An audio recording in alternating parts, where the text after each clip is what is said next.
Today I'm going to be talking to you about one of these apps that I personally enjoy.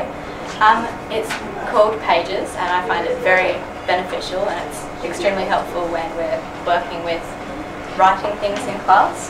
So Pages is just down the bottom in your apps, and you can create a new document by pressing the plus button. As you can see, you have a different selection of different types of pages you can start with. I like to start with the blank page because that gives me more options, things I can do. So basically what this is it's a very helpful app. It's compatible with Word files. So if you had a file on your computer, you could send this to your iPad and it would open on Pages.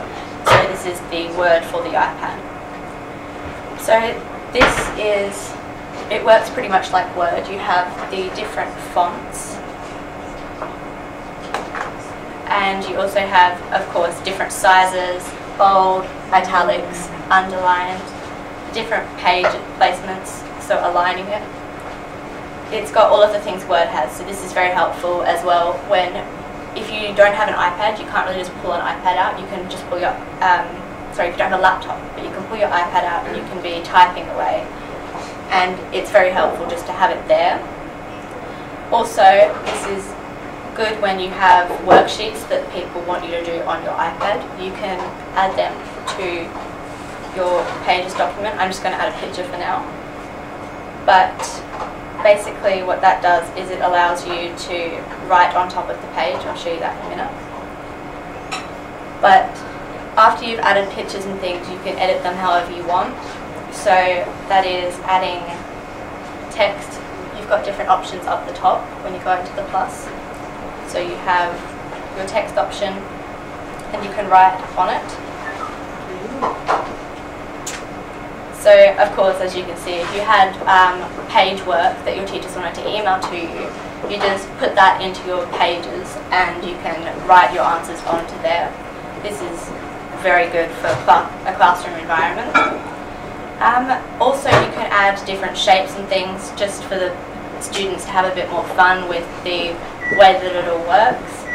And there's a whole heap more you can do with it. So really you can just spend ages working on adding pictures, different shapes, making your presentation look good. And then there's the sharing method. So after going into settings, there's share and print. Of course you can connect it to a printer later on, but we don't have that option here at the moment. But you're able to, if you were going to email the document, it would come up with the selection of different ways you can email it, so this is helpful. As you can see, it's a Word document, so if you're emailing it to a computer, they can open it in Word directly.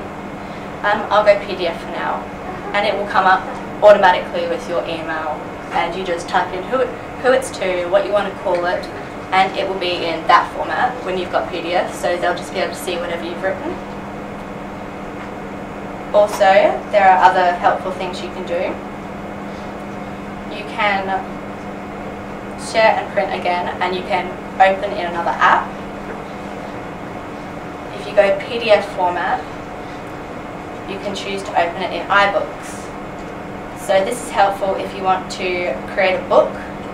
You now have this in iBooks, so students can read this like a book. I'll show you one that has multiple pages that I've done previously. This is a project I did for music. You can just scroll the pages, and I created this totally with the Pages app. So as you can see, this is very helpful for sharing your work and doing different pages and things that you just want to send to you. This is extremely helpful, I find, when you're doing work straight from the computer to your iPad. So I find that Pages is a very good app, and of course in a classroom environment it's easy for students to understand, so there's not much detail of having to go into the technical aspects of it. So Pages is my preference app when I'm in a classroom environment. I am now going to hand over to Ronan to give you his presentation.